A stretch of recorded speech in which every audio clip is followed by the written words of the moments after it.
The countdown to 2026 is well underway because that is the year Southwest Airlines will never look the same again. That's because the airline just had their investor event called Southwest Even Better. And what does this mean for all of us? Well, basically a lot of the things that we may have come to love or completely hate about the airline over the past 50 years or so is at risk of being totally overhauled. I'm talking the look of their cabins, the type of seats and how much legroom you get, their loyalty program and the perks you receive, their partnerships with other airlines and more are all changing. And yes, this even includes assigned seating. So let's talk about all this stuff. We're gonna start here with an article from The Points Guy titled Southwest Airlines to launch assigned seats in 2026 will partner with international airlines. Pretty cool. Let's scroll on down here and get into the bulk of it. The first, biggest, and perhaps most physically impactful change you'll feel on your future Southwest flights will be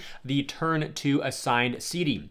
Assigned seats will go on sale as early as late 2025, and then we see right here, those flights will then be taking off in the first half of 2026. This is a radical change because for those of you who may not have flown Southwest yet, the traditional model they've had for, again, over 5 decades here is you basically all line up at little posts with your boarding number with no assigned seat. Then based on your priority and how early you get on the plane, it's a free-for-all. Choose whatever seat you want, whether it's the front, the middle, back, aisle, middle, or window seat. So the earlier you got on the plane, the better chance you'll have at picking whichever seat you want. That will now change because you'll have an actual seat number, just like you do with pretty much every other carrier that exists today. Here's what I found particularly interesting though in terms of what led to this decision.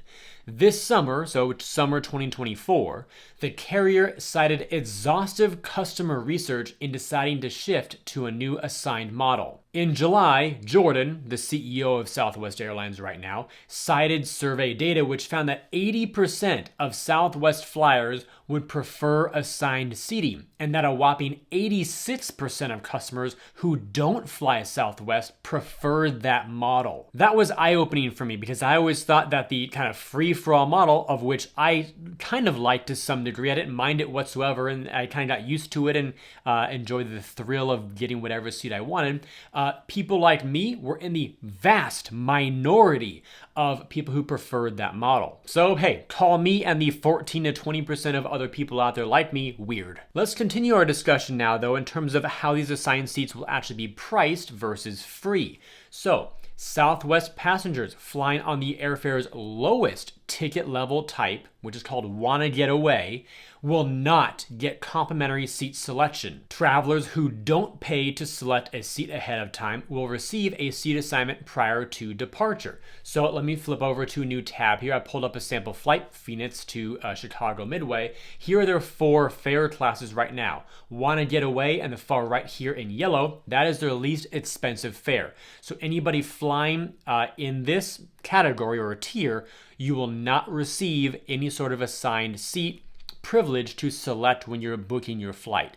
You'll just have to wait until the check-in time and you receive a seat automatically without your election. That said, customers who select Wanna Get Away plus fare type or higher will get complimentary seat selection at booking. So again, back to our chart, that is right here. Wanna Get Away plus in red or any of the higher tiers, you will be able to select your seat during the booking process. Lastly, the airline will also upcharge passengers on some tickets for preferred seats. What does that mean? Those are the standard seats situated closer to the front of the aircraft. An interesting observation though is that in this section here is that there's no mention of charging to pick your seat, which is typically the model we see with ultra low cost carriers. So this is of course not launching until back half of 2025 into 2026. It's pretty much a 3-year all-in plan for Southwest. So we'll see if there's any charge for certain types of seats, but right now nothing's mentioned, just for the ability to select your seat. That said though, the next section down, there will be a way to pay for seats seats, and that will be for the new, I guess, class of seat, extra legroom. To clarify this going forward, remember we just talked about preferred seats being in the front of the plane,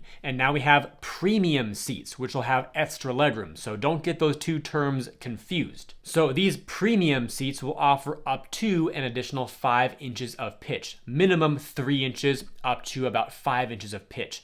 Pitch meaning the distance from the point on one seat to the identical point in the seat in front of it. So headrest to headrest, for example, and that's kind of like a proxy term when talking about how much extra room you get, which we talked about for legroom purposes. What does that look like from a practical standpoint here? I just flipped over to another article from the Points Guy. I'll link all of these down below in the description, by the way, so you can find them all easily. But here is the new premium look from your knee to the edge of the seat in a premium seat. Before, for a regular seat, it would look more like this. Much more cramped, but again, still some potential room here. Southwest is still going to do its best to lead the industry in having more pitch than most other airlines for their standard seats. So again, standard here versus premium. Compare those and contrast. Rewind this video if you want to see them again. However, this will not come at a total free cost to everybody. Money aside, we're talking about physical cost. Standard economy pitch in the regular seats will decrease by about 1 inch on some Southwest aircraft. That's basically part of the reconfiguration that has to be done to make room for the extra legroom seats. On Southwest Boeing 737-700 jets, the extra legroom pitch will be a more comfortable 36 inches, so that's encouraging too. And then on some aircraft, the extra legroom seats will occupy about 1/3 of the overall cabin, but on others, like their Boeing 737 MAX 8, you'll have roughly 40% of your cabin dedicated to these premium seats. These extra legroom/premium seats will cost extra. No pricing details as I record this video yet. It might even be variable from one flight or itinerary to the next. We'll see what their model is like. But the airline will offer the seats as a free benefit for part of its reward program. So if you have A-list status or A-list preferred, that might get you a discounted or free option to get those extra legroom premium seats. Now, part of these assigned seats, preferred seats, and premium seats also involves a new cabin look with new seats as well. You might have even flown an aircraft that already had the new seats installed. Here's the new cabin look with the blue lighting and everything, more modern in its look.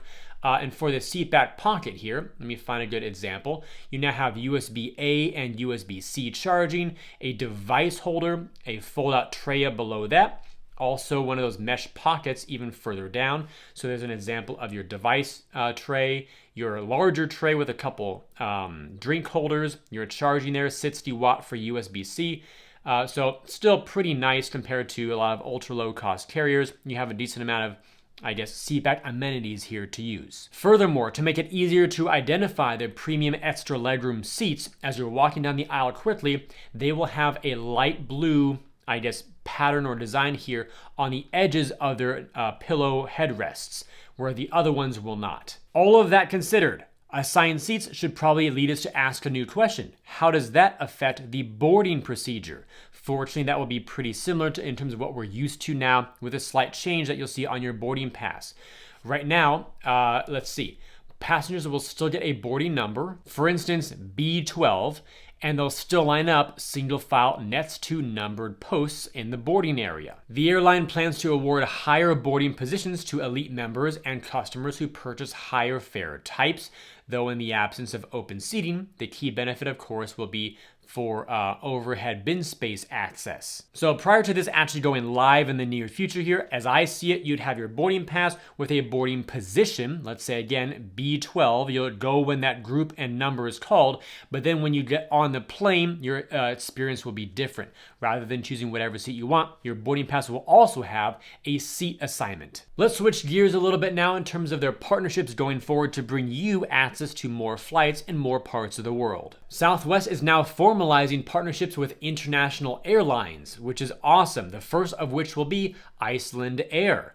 and that will be an initial launch here expected in 2025. The two air carriers will now use Baltimore-Washington International, BWI, as their initial joint gateway to expand their offerings next year and into the near future as well. As this partnership and partnerships progress in the future, the cool thing here is that anybody a part of the Rapid Rewards loyalty program that is unique to Southwest should be able to use their points to book overseas flights to Iceland's home airport base, KEF. And also, as we move further in the not too distant future, you'll be able to earn and redeem points to go to Rome, London, other places in Asia, and beyond. Switching gears again to the Rapid Rewards program itself. Let's start with the good news first. There will be no change here to how you earn and redeem your points. There will still be no blackout dates, which is great. Naturally, for those who achieve a tier of elite status, which Southwest calls A-List and A-List Preferred, that will tie into the new seating changes that we talked about earlier. A-List elite status members, which is their first tier of elite status, will be able to select standard legroom seats at booking and extra legroom seats within 48 hours of departure for no additional cost. So that answers a bit of our question here in terms of pricing. A-List Preferred, the higher tier of status, will be able to select all seats, including extra legroom, at booking for free. As expected here, tying into the loyalty program, we also have their credit cards.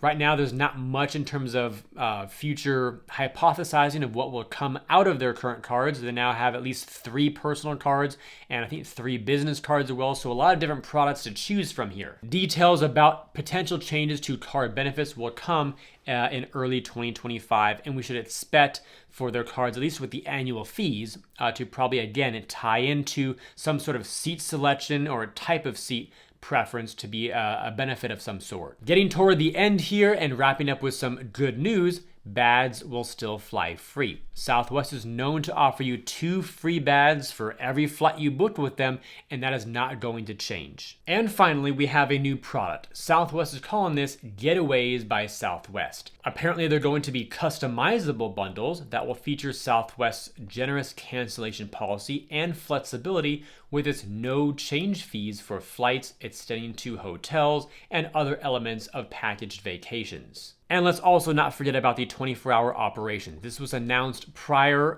in previous months for their Redeye flights, which are coming to Southwest here. So again, more flights, more routes, and more time frames for you to be able to book. That is a heck of a lot of change, and I'll do my best to post updates to this when things start to go live and all that in the pinned comment down below this video, because I'm making this video so early here. But I wanted you all to be aware of what's coming, so that way when you hop on your next Southwest flight as early as 2026, you won't be totally surprised by what's going on here. That said, I'd love to know your thoughts, opinions, beliefs, questions down below in the comment section, because there's a lot to talk about here, and of course people's preferences have been pretty strong and solidified over years as brand loyalty with Southwest has become so strong over so many years, and now major disruption is happening. Thank you all for watching, and before you go, check out the links down below in the description to earn some more cash back whenever you shop online through Rakuten. You can even switch your rewards preference from cashback to Amex points, which are great for travel if you decide to do so. And to view my site with some great credit card offers that I've organized by category to help you find the credit cards that you like the best. Welcome to a new age of Southwest Airlines. I'll see you all on the flip side and in the next video.